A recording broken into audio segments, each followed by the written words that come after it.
Amém? 1 Reis, capítulo 19, versículo 19. Todos acharam? Vou esperar que todos encontrem, a gente faz uma leitura juntos. Amém? Diz assim a palavra do Senhor. Partiu, pois, Elias dali e achou Eliseu, filho de Safate, que andava lavrando com 11 juntas de bois diante dele. Ele estava com a 12ª. Elias passou por ele e lançou o seu manto sobre ele. Então deixou ele os bois, correu após Elias e disse: deixa-me beijar o meu pai e a minha mãe, e então te seguirei.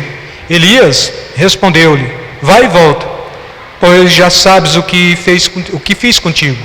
Ou seja, uma saudação aqui, ela demorava, dependendo de circunstâncias, até 3, 4 dias. E a urgência do profeta não era para ter este tempo todo desperdiçado. Vai e volta rápido. Tem uma versão que propõe isso. Voltou ao Eliseu, de seguir a Elias, tomou a junta de boi e os imolou, e com os aparelhos dos bois cozeu a carne e os deu ao povo e comeram. Então se dispôs a seguir Elias e o servia. Amém? Podem sentar, amados. Quando a gente vai trabalhar o conceito profético, ou do chamado profético, ou então o próprio conceito da própria igreja como todo, nós vamos chegar à conclusão de que a fé cristã ela é uma fé de revelação profética. Nós vamos chegar a esta conclusão também de que tanto o Velho quanto o Novo Testamento, ele vai estar trabalhando conosco justamente isto, a proposta do Deus que levanta os seus profetas para fazer aquilo que de fato lhe é digno, ou que é mister fazer. A igreja, ela só existe, irmãos, porque de fato ela foi uma mensagem profética que se cumpriu em Jesus Cristo. O povo de Deus só existe porque este povo, ele tem uma mensagem profética também que se concretiza no coração, e esta mensagem profética também, ela é de salvação, ela é de remissão, e todos quantos de fato fazem parte desta promessa, todos quantos fazem parte desta compreensão, a igreja ela está aqui por uma mensagem profética, o povo de Deus está aqui justificados por uma mensagem profética, e tudo quanto nós somos, e tudo quanto nós temos de promessas de bênçãos, tudo isso são mensagens proféticas que a Bíblia sempre está atestando acerca de nós, acerca daqueles que devem ser levantados para dar continuidade, porque tudo quanto acontece nas nossas vidas, de alguma forma isso já foi profetizado há algum tempo. Se no Velho Testamento fazendo alusão ao Novo, se no Novo Testamento fazendo alusão à igreja que havia de surgir, se na igreja que surgiu dentro deste aspecto, tudo aquilo pelo qual a igreja também deveria passar. Mas o mais importante é que quando falamos de profecia, a gente vai trabalhar dois aspectos de suma importância aqui, que se pega bem nesse conceito do profeta Elias e Eliseu, é que este aspecto do reino traz uma mensagem proposta e traz também uma fé a ser imitada. A mensagem proposta é o Deus que está falando, a fé a ser imitada é a do profeta.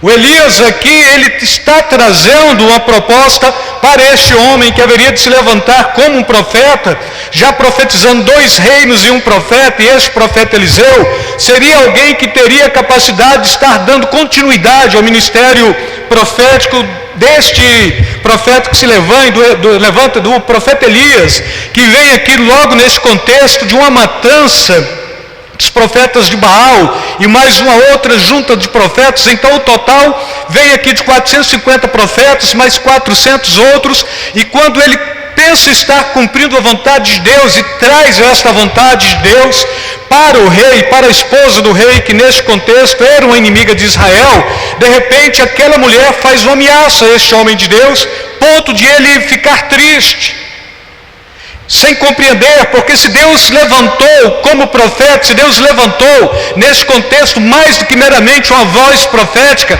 mas um profeta armado, porque todos quantos se levantavam contra Deus naquele contexto tinham que pagar com pena capital. Este profeta levanta, e aqui 850 profetas são totalmente eliminados, mas profetas de Baal, profetas do diabo, profetas da carne, profetas que tentavam trazer uma sedição e uma sedução para o povo de Deus, em cima de tudo aquilo que era proibido para esta nação, para este povo, enquanto povo que celebrava esta comunhão e esta cumplicidade com Deus, e que tinha em si este aspecto moral, servir e adorar o nome santo do Senhor. Não prostrar ante outros deuses, principalmente aqueles que remontavam toda a prática pagã e toda a possibilidade de prostituição ou quebra de moral. Esse profeta Elias, ele levanta, e quando ele levanta, ele já está aqui fazendo um ministério profético, está cumprindo o seu tempo, ele entra no processo de enclausura, porque quando ele traz a mensagem de que de fato ele levantou para destruir os profetas, levanta uma mulher com a função de persegui-lo, ele sai, ele se refugia dentro de uma caverna, começa a acontecer aqui muitos fenômenos sobrenaturais ali, para a manifestação da glória de Deus. Ele está totalmente triste, depressivo, angustiado, sem perspectiva nenhuma, e quando ele pensa ter acabado seu ministério profético nesse contexto, a Bíblia diz que então aparece um anjo da comida, ele come, dá comida, e depois manda ele caminhar. Ele caminha um período, a Bíblia está falando 40 dias, sem dormir, sem comer e nem beber, e quando ele chega, ele é chamado para levantar 2 reis e um profeta outro, para dar continuidade a este processo profético. Ou seja, a palavra do Senhor, ela sempre vai conduzir o seu povo na face da terra. Não se havendo profecia, o povo corrompe. Esta é a proposta principal do profeta Elias. Agora, quem deve ser levantado para estar no lugar do profeta? Aqueles que se dispõem. A igreja, sim.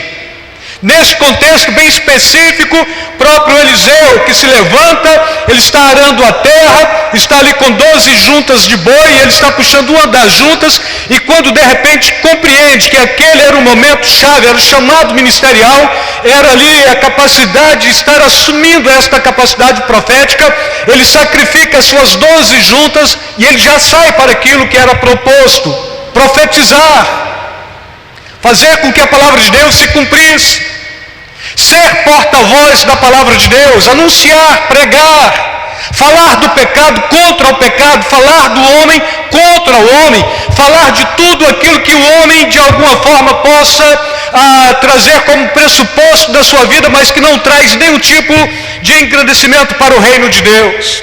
E este homem se levanta assim, já eliminando aqui as suas juntas de boi, despedindo do seu pai, com um aspecto de bem rápido também, porque não podia fazer toda a liturgia que a lei propunha naquele contexto para despedir. Poderia ser ali 3 dias, 4 dias, uma semana, muita festa. Despede muito rápido, o profeta já fala para ele: você sabe o porquê eu te chamei, cara, então você já vem. Despede e vem, e quando ele vem, ele já começa a fazer algo. Ele está dando continuidade àquilo que de fato foi ao ministério do Elias. De que forma? Cumprindo a palavra de Deus, vivendo a palavra de Deus, proclamando a palavra de Deus. E assim, quando a gente analisa este texto como um todo, não pegando aqui o aspecto histórico, porque daí teria que falar para vocês, talvez 2, 3, 4 dias, mas pegando tão somente o que de fato é a unção profética, e quem deve estar envolvido dentro deste bojo da unção profética, devemos compreender que a igreja ela está aqui porque tem uma mensagem profética para a sua existência. O povo de Deus está aqui porque tem uma mensagem profética. Seja nesse contexto de Velho e de Novo Testamento, Deus sempre está transmitindo pelos seus profetas aquilo que a igreja ou que o povo de Deus deve fazer em todo o tempo. A igreja só é igreja porque foi profetizado e cumpriu-se. Profecias que se cumprem. Palavra de Deus, o Cristo, o cristão, a mensagem da salvação, tudo isto já traz a consciência do que somos e do que devemos fazer. Sim, mas eu aceitei a fé cristã, eu sou nova criatura, tenho em mim esta consciência. trago em minha consciência profética, porque isto recebi pela ação e pelo poder do Espírito Santo. Sim, mas dado o momento, quando você é posto à prova, você vai dar continuidade a esta mensagem profética, ou você vai começar a inaugurar esse período profético na sua vida, ou você vai brecar, vai parar, vai frear, vai olhar para as circunstâncias, vai olhar para o tempo, vai olhar para a timidez e vai parar pelo caminho. Deus chama homens, Deus capacita homens, Deus tem levantado um poderoso exército na face da terra hoje. A mensagem profética sempre tem que ser proclamada. Profetas de Deus, eles jamais vão em banquete de rei, porque a sua função é agradar aquele que o elegeu, aquele que o capacitou, aquele que o ungiu, aquele que pôs nele do seu espírito para que possa transmitir a palavra da verdade e anunciar em todo o tempo que de fato existe uma possibilidade, existe um Deus, existe uma vida eterna, existe um acerto de contas. E se nós negligenciarmos isto, sobretudo não significa que o ato de negligenciar, Deus não vai agir, Deus não vai cobrar. Se negligenciarmos isso, seremos cobrados. E se não trouxermos a pauta em prática, a palavra de Deus o tempo todo, para quantos necessitarem, com certeza um dia prestaremos contas diante de Deus. O profeta Elias, ele está aqui passando por um processo complicado da sua vida. Tem que profetizar para um rei que estava casado com uma mulher totalmente pagã, desprovida da compreensão de Deus, da existência do próprio Deus. E quando ele faz isso, a mulher se levanta. E quando ele proclama a mensagem, e quando de fato ele extermina toda a possibilidade pagã dentro da cultura de Israel, levanta esta mulher, e quando ela levanta ameaçando. A confusão da cabeça do profeta. Se estou fazendo a mensagem de Deus, se estou fazendo a vontade de Deus, se estou profetizando, se estou eliminando todas as possibilidades de homens ou de circunstâncias criadas pelas trevas para tentar barrar o reino de Deus, se estou eliminando isto para que o reino de Deus proclame e avance, estou sendo barrado, eu devo compreender que este barrar tem que trazer um tipo de entristecimento. Porque esta mulher, a Jezabel, ela não é bem do povo de Deus, ela é aqui dos idumeus. E quando ela entra nesse processo, tudo quanto ela quer é levar o povo de Deus para o fracasso total, fracasso iminente. Palavra de Deus que consola, que conforta, que direciona. Palavra de Deus que nesse contexto traz a vontade de Deus para o povo, sendo negligenciada. Este povo, não só o rei com a sua esposa, mas esta nação seria uma nação fraca. Assim como a igreja, quando ignora a palavra profética, também torna-se uma igreja, não a igreja como todo, mas segmentada, fraca, uma igreja local fraca, uma igreja talvez até supostamente muito bem estruturada, porque é uma igreja elitizada, sim, mas quando olha no seu contexto, se a palavra está sendo prostituída, é uma igreja fraca. É o próprio João, na revelação do Apocalipse, falando para a igreja de Laodiceia: você diz que está rica, que enxerga bem, que não precisa de nada, eu porém te afirmo, compra ouro refinado para que possa purificar de fato a sua imundícia, compra colírio para que vejas, e compre linho fino para que possa tapar a sua nudez. Então aqui o processo daquilo que a gente vê e traz a nomenclatura de igreja, pelo status, pela a mensagem que se traz, que se traduz no meio do povo. Se esta mensagem é de Deus, glória a Deus, que o povo cresça cada vez mais. Mas se é uma mensagem prostituída, é bom a gente tomar cuidado, porque os profetas estão aí, os falsos profetas estão aí a todo tempo, para tentar desanimar, para tentar causar um tipo de impacto na vida dos fiéis, a fim de eles não prosseguirem. Uma falsa mensagem profética é que, se tem boa intenção, está valendo para Deus. A palavra de Deus está jogando fora esta possibilidade, porque Deus não trabalha com boas intenções, e Ele não está levantando homens também com boas intenções. Se tem um aglomerado de pessoas e supostamente está dando tudo certo, então é de Deus. Não é, irmãos. O que é de Deus passa por um crivo. E este crivo, quando a gente passa por ele, se não formos constrangidos, a gente prevalece e permanece. Bom, mas e se o povo não quiser ouvir esse tipo de mensagem? É esse tipo de mensagem. Não existe outra. Bom, mas a voz do povo é a voz de Deus. Isto é a maior trama satânica e diabólica que se trouxe como compreensão de vida. O povo erra, Deus não erra. O povo está a caminho largos para o inferno, Deus está avisando pelos seus profetas. A igreja tem uma missão.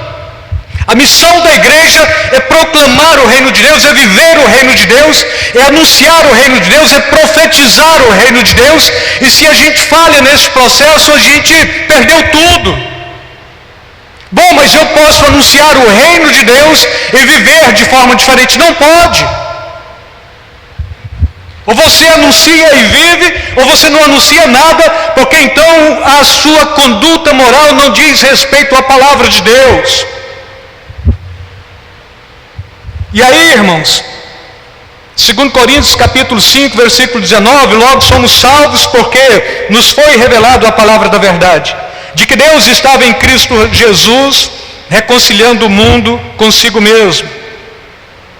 E depois Hebreus 11 também, mas esta fé também nos remonta a imitarmos os heróis da fé, homens na galeria dos heróis da fé, que viveram, que morreram, que entregaram suas vidas e que imitaram o sofrimento de outros que morreram, sabendo que então em detrimento disto é que a sua fé estava prevalecendo e levando para um fim proveitoso, que seria de salvação. E que nesse contexto, não só eu tenho que ter fé, não só eu tenho que compreender a palavra de Deus em Cristo Jesus reconciliando o mundo, mas eu tenho que compreender, se eu fui chamado para servir a Deus, deixa eu servir. Bom, e se você tiver que ir para o martírio, então deixa que eu seja martirizado. A gente tem indisposição de querer sofrer, porque a igreja está pregando uma falsa consciência cristã. Muitos de nós, se não tiver um processo que ameniza o nosso sofrimento e que amassageia o nosso ego, nós não estamos dispostos a estarmos dentro de uma igreja. Sou dizimista. Se eu sou dizimista é porque eu estou bancando. Se eu estou bancando é porque eu quero ouvir palavras que me consolam. Bom, isto é uma estrutura do homem dentro da igreja. E se Deus quiser te confrontar, é mensagem que confronta ou mensagem que consola? Se Deus quiser nos desnudar, aqui no contexto do profeta Eliseu, isto vai muito em voga. O profeta Elias vai muito em voga também. Deus que está confrontando tudo e todos para fazer prevalecer a sua vontade e a sua palavra na vida da comunidade de Israel, na vida da igreja. Quem somos nós? Pessoas que foram santificadas para anunciar e proclamar o reino de Deus, ou somos pessoas que, em detrimento de um vento de doutrina, a gente ficou totalmente emocionado e saiu para fazer alguma coisa, mas não sabe se isto tem início, tem fim, não tem pé nem cabeça? Quem somos nós? Abalados emocionalmente? Não funciona. Quando eu estou alegre, quando eu estou para cima, eu faço tudo. Quando eu estou triste, eu não faço nada. Profeta Elias triste, depressivo, a gente vai trabalhar isso dentro de um quadro psiquiátrico e neuropsiquiátrico também, e depois psicológico. Ele está em profunda depressão. A esquizofrenia do rei com a vontade de Deus. E aqui ele refugia dentro de uma caverna, ele perde qualquer possibilidade, ele está sem expectativa de nada, ele quer morrer. Ele ora a Deus, tira a minha vida. Mas uma coisa que ele tem é que, em detrimento de qualquer coisa, ele ainda era profeta. E se Deus tinha que falar, ele ouviria. E se Deus tinha que levantá-lo para anunciar, ele proclamaria. E se Deus tinha que levantá-lo para ungir um sucessor, ele também iria lá para ungir o seu sucessor, porque não havendo profecia, o povo corrompe. A igreja só existe em detrimento de uma palavra profética. Nós estamos aqui porque profetas anunciaram e proclamaram salvação. E se nós negligenciarmos esta palavra profética, a gente perdeu tudo. Perdeu o foco, perdeu a direção, perdeu o rumo, perdeu a orientação de Deus, perdeu a unção do Espírito Santo. E assim, irmãos, se nós fomos chamados para trazermos aqui uma consciência de que fomos e que somos uma geração profética, a gente se levanta, a gente se condiciona e a gente se prepara para isso, porque não tem outra proposta. Bom, mas eu não sei profetizar. Bom, você pode ser até supostamente intelectual, não é? Usa do seu intelecto. Não, se você não sabe profetizar, prostra-se diante de Deus, abre a palavra de Deus, compreenda a palavra de Deus, rumina a palavra de Deus, alimente-se da palavra de Deus, queda-se perante o Espírito Santo, porque Ele é que traz capacidade, Ele é que traz toda a estrutura para que estes que de fato se traz, estes que são levantados com a nomenclatura daqueles que servem a Deus, vão compreender que nada do homem, tudo por Deus, e se são capacitados por Deus, logo estarão fazendo uma grande obra para o Senhor. Porque esta grande obra é proclamar e anunciar, é mostrar a verdade de quem eu sirvo.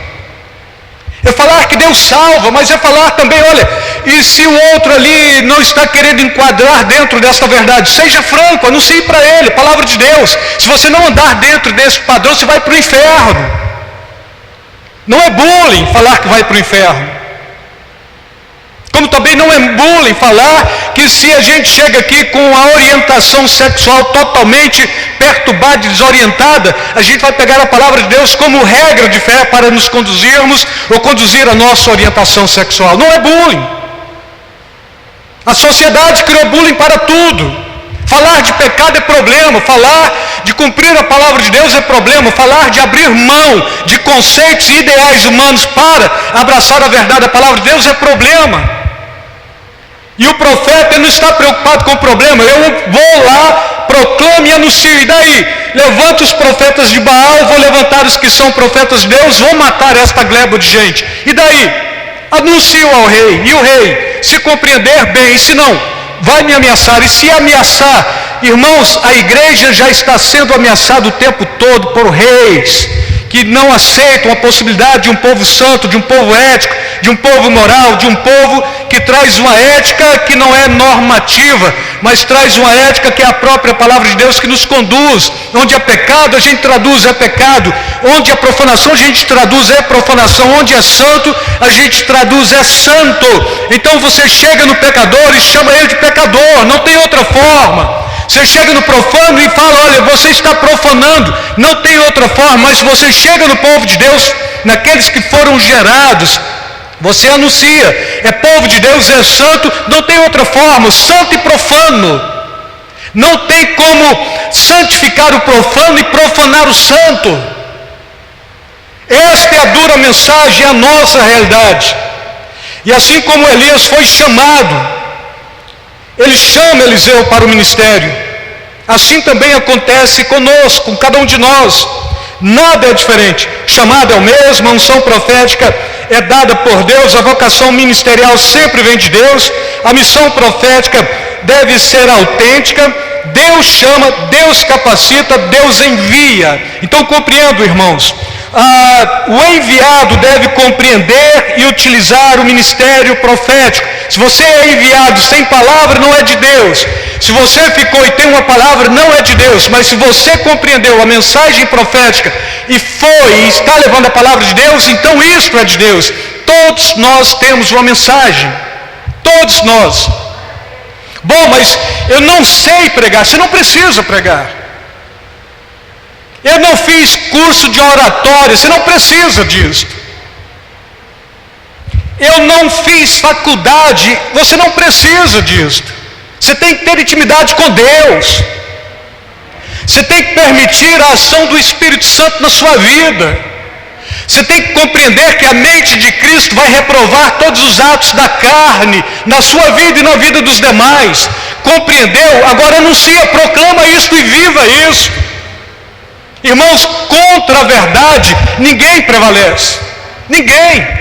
E ainda que a gente presuma, mas parece que hoje estão sendo punidos pessoas que têm ideais religiosos e que não alinha com o nosso judiciário brasileiro. Problema do judiciário: mais importa agradar a Deus do que homens. Devemos perceber isso. E neste contexto, a mensagem profética deve continuar, a unção profética deve continuar, os projetos do profeta devem continuar. Prestem bem atenção, irmãos. Mudam-se os profetas, continuam-se os projetos de Deus. Elias cumpriu seu ministério profético, veio aqui para levantar Eliseu, para dar continuidade ao ministério profético. Amém? Bom, e Eliseu? Bom, você vai pegar todo o livro de Reis, você vai pegar todos os livros proféticos, tal, e a gente chegou aqui, a igreja, e aí, tá bom, vocação ministerial e profética, sim, agora eu tenho, mas estou acabando o meu tempo. E daí? Levanta 1, levanta 2, levanta 3, levanta a igreja, vamos anunciar uma mensagem profética. Não, mas não é com a gente, é conosco, somos nós. Se Cristo salva, e se eu falo que Ele salva, e eu tenho certeza que Ele salva, porque eu experimentei a salvação, estou experimentando, por que ter vergonha de falar? Pecado é pecado. Olha, eu acho que assim não dá certo. Você tem que ser franco. Chega e fala: assim não funciona, assim é errado, assim não é bíblico, assim é certo, assim você prevalece, assim você triunfa. Tenha autenticidade profética no coração. Cobra-se isso de todos os obreiros, mas cobra-se isso de toda a igreja, porque todos nós somos ungidos pelo mesmo Espírito. É o que a Bíblia está falando. Assim o povo de Deus deve se dispor para quando Deus chamar, para quando Deus falar. Deus sempre chama, Deus sempre fala, e isto a gente não negocia. Ele está falando. Mas talvez eu não queira ouvir, vai ser punido, porque Ele vai te julgar pelas palavras ditas, até mesmo pelas não ditas. Segundo consideração, irmãos, Deus sempre vai usar os seus profetas. Por isto, estejam atentos para a inversão de valores. Amém? Fala assim: inversão de valores. O que é inversão de valores? É o profeta que faz a palavra de Deus acontecer e não permite que a palavra de Deus o conduza. Ou seja, o profeta não é o profeta que faz a palavra de Deus acontecer, mas é a palavra de Deus que faz o profeta acontecer. Eu tenho uma mensagem, é de Deus? É de Deus. Então fala. Anunciei a mensagem. E aí, aconteceu? Foi autêntico? Foi verdadeiro? Usou a palavra da verdade? Porque não é o profeta que faz a palavra, é a palavra que faz o profeta. Se não tem palavra, não anuncie. Se tem palavra, proclame. Mas será que eu posso proclamar tendo uma palavra autêntica e verdadeira? Você deve, se esta palavra for autêntica e verdadeira. Não é o profeta que tem legalidade sobre a palavra, mas é a palavra que tem legalidade sobre o profeta. Eu vou ali no ungido porque ele vai falar comigo. A gente tem essa cultura ainda, não é? Mas você vai no ungido para ele falar com você? Sim, você não é ungido? Não, mas é porque ele tem intimidade com Deus. Você não tem? É porque ele fala bonito, ele fala em línguas, você não fala? Bom, eu não sei, porque aqui na igreja de Cristo o pastor dá liberdade. Os que querem falam, os que não, não. Mas chega um momento que a gente é posto à prova, porque a gente tem que provar: é palavra de Deus? É palavra de homens? Bom, se tem a palavra de Deus como referência, é a palavra de Deus. Se não tem a palavra de Deus, não é a palavra de Deus. É simples assim, irmãos. Amém? Então, Deus chama, Deus capacita, Deus envia. O profeta recebe a palavra, o profeta vive a palavra, o profeta transmite a palavra. Então, 3 questõezinhas básicas que a igreja tem que trazer no coração. Você deve receber, você deve viver, você deve transmitir. Receba a palavra de Deus, viva a palavra de Deus, transmita a palavra de Deus. Bom, mas e se eu não conseguir vivê-la, se eu não conseguir recebê-la, vivê-la e transmiti-la, então você precisa aceitar a fé cristã, você precisa aceitar a Jesus como Senhor da sua vida. Eu acho que Deus levantou alguns, não eu. Se a igreja é profética, o povo de Deus é profético. Se não eu, quem o será? É o Cortella que fala isso. Se não agora, quando? Né? Então, é um rabino Liléu, lá, bom tempo atrás aí. Né? E aí, o que eu devo fazer? Devo compreender, se eu estou aqui por uma mensagem profética, fui alcançado por ela. Logo, recebi a fé cristã como verdadeira, como autêntica. O Espírito Santo habita no meu coração, porque Ele me purificou, me limpou, pôs um novo cântico nos meus lábios, e daí? Agora vamos sair e proclamar, não é? Tenho vergonha, e Jesus está falando, tem vergonha de mim?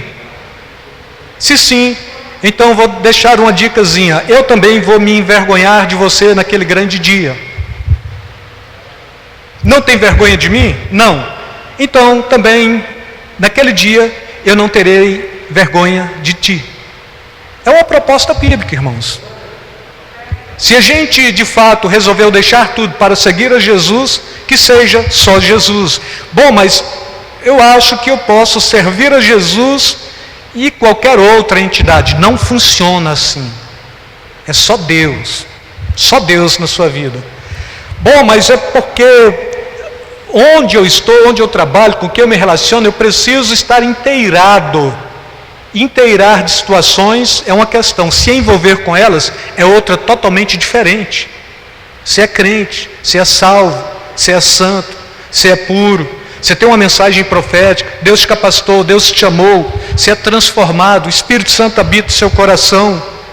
Você tem certeza de que em dado momento ou Jesus volta para a sua igreja ou você vai se encontrar com Ele. É isso, todos nós temos esta convicção. E aí, irmãos, use o que tem. Quem tem unção, tem unção. Quem tem palavra de Deus, tem palavra de Deus. Quem não tem palavra de Deus, não tem palavra de Deus. A igreja, ela só existe porque a palavra de Deus configurou este povo. Sacrifício de Jesus mediante profecias bíblicas. O Evangelho de Mateus, quando você lê ele, a proposta de Mateus é pegar Jesus e atualizar todas as profecias do Velho Testamento que cumpria-se nele para o povo judeu. E quando o povo judeu começa a receber estas mensagens proféticas do Velho Testamento que cumpriu-se em Jesus, logo aceita, o Evangelho é escrito, e para nós vale a mesma pauta. Quem é Jesus? Simples. Aquele que te amou. É o Messias que havia de vir. Tá, você não é judeu, então você nem precisa saber disso. Mas é aquele que morreu pelos seus pecados, ressuscitou para a sua justificação. Está à direita de Deus, como filho, mas que é Deus também na eternidade. É este, não é? Olha, eu não sei se eu dou conta de falar de trindade. Não precisa. Falo que Jesus ama, Jesus salva, Jesus purifica, Jesus santifica, Jesus leva para o céu. Esta é a mensagem do Daniel Berg e Gunnar Wingling, os criadores da Assembleia de Deus. Jesus salva, Jesus cura, Jesus batiza com o Espírito Santo, Jesus morreu, Jesus ressuscitou, foi para o céu e um dia vai voltar. Simples assim. Esta é a mensagem bíblica. Terceiro, irmãos, use o que tem, não é? Não use as suas próprias palavras, não funciona. Quando não tenho de Deus, eu quero falar por mim mesmo. Não funciona. Use o que Deus te deu. Bom, mas Ele não me deu nada. Vai buscar. Eu acho que Ele deu. Se tem dúvida, não anuncie. Se tem certeza, proclame. Quem não tem palavra, não pode anunciar coisa alguma. Caso preciso, fique em silêncio. Agora, a beleza do silêncio também é que profeta às vezes fala mais em silêncio do que proclamando, verbalizando palavras. Profeta tem esta capacidade de falar por aquilo que ele é, e não por aquilo que ele fala de si mesmo. Fala mais no silêncio, não é? Não precisa jogar palavras ao vento. mas sobretudo estejam atentos ao que Deus tem para transmitir. Se Ele te chamou, amém? Fala para o irmão, se Ele te chamou. Agora fala assim, é certo que Ele te chamou, porque você está aqui, você é cristão, você é servo do Deus Altíssimo. Então, se Ele te chamou, não é? Transmita aquilo que Ele pôs em você. Todos nós temos uma palavra, todos nós somos gerados profeticamente, todos nós anunciamos a profecia da palavra de Deus para gerar outros povos, outras pessoas, outros que estão aí pelo mundo perecendo. Então, se Deus te chamou, Ele vai providenciar o que for necessário para o sucesso do seu ministério. Olha, eu não sei se eu posso alçar voos no meu ministério, porque eu acho que homens não me entendem. Deus te entende. O problema é que assim, a gente quer ser compreendido por Deus e por homens, mas à medida que a gente se relaciona bem, esta compreensão chega. Então é simples, eu olho para a irmã, estou vendo nela uma grande serva do Senhor. Olho para o irmão Vicente, estou vendo um grande servo do Senhor. Olho para a igreja, estou vendo uma comunidade de eleitos do Senhor. Isto é comunhão. E aí, se eu vivo em comunhão, eu estou sabendo dos problemas de todos, porque é fofoca? Não, é porque isto chama-se unidade. E daí eu devo orar pelo outro, o outro deve orar por mim. Mas como é que ele vai orar se eu não estou dando dica? Ora aí pelo meu casamento, ora pela minha família, pelos meus filhos, pela minha saúde. A gente sabe. Bom, vou orar. A gente vive em comunidade? Sim. Leva o problema uns dos outros? Sim. Bom, então a gente tem uma mensagem profética também. Não, mas é porque eu aprendi com o sofrimento dos problemas a murmurar. O Elias poderia estar murmurando. No momento quando ele vai para a caverna, totalmente depressivo, totalmente angustiado, Deus se manifesta de muitas formas e depois chama ele para ele dar continuidade ao ministério profético, e ele não sai murmurando. Quando ele chama Eliseu, ele não está murmurando, mas ele está chamando alguém para dar continuidade ao seu ministério profético. Eliseu pede porção dobrada. É isso, irmãos? Sim ou não? Pede porção dobrada. Quem te inspira na fé cristã? A imitação é isto. Olha, perceba, é esse que me inspira, é bom, fala bem, gosto dele, é crente para valer, cospe fogo, inspira-se nele. E daí? Pede porção dobrada. É simples. Bom, mas ele profetizava, profetiza. Ele falava em línguas. Melhor do que falar em línguas é ter consciência do Espírito Santo e não precisar falar, eis meu servo que falo convosco. Mas já começaram a falar. Muito melhor. Tem alguma coisa contra línguas estranhas? Não, eu falo.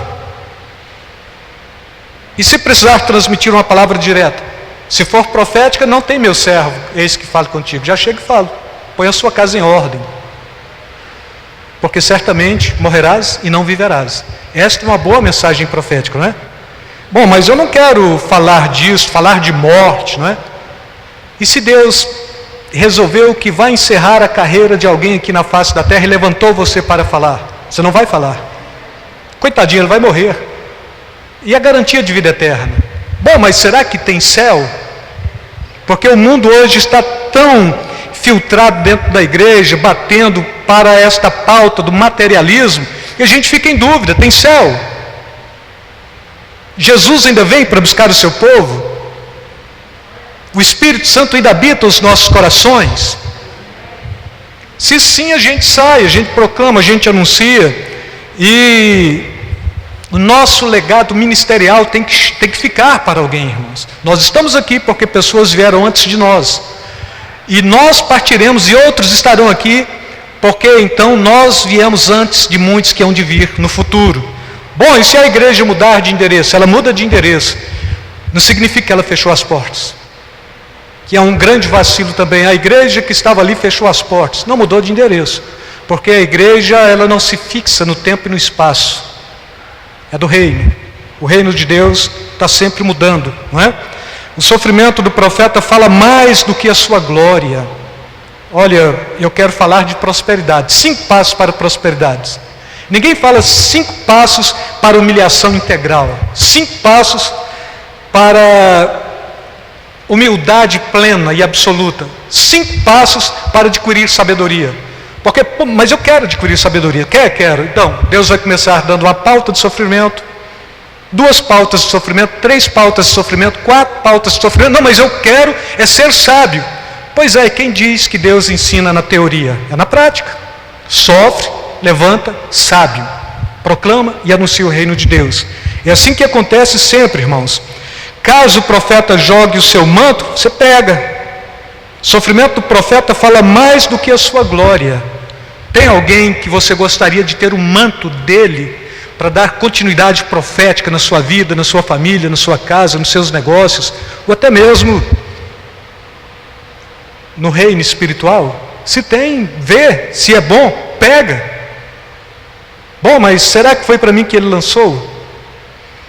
Todos vocês assistem jogos, tênis, futebol americano e outros mais.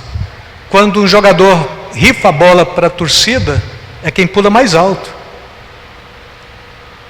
Entendem? Então temos que ter disposição para conquistar, para alcançar. E concluindo, Elias sofreu. Com Eliseu não foi diferente. Imitar a fé, imitar o caráter, querer porção dobrado é natural. Amém? Fala assim comigo: imitar a fé, imitar o caráter, querer porção dobrada é natural. Fala assim: o que não é natural? Não é natural, irmãos, querer imitar não querer imitar nada do profeta, mas assim querer a glória do profeta. Olha, eu não quero imitar profeta, ele sofre, ele é mal compreendido, não quero nada disso, então não quero o sofrimento dele, quero a glória dele. Isto não é normal, isto não é alguma coisa que se faz dentro do reino de Deus. A glória do profeta não está na mensagem transmitida, mas no sofrimento vivido. Você só tem o que Deus tiver disposto a enviar para a sua vida e para o seu coração. Amém?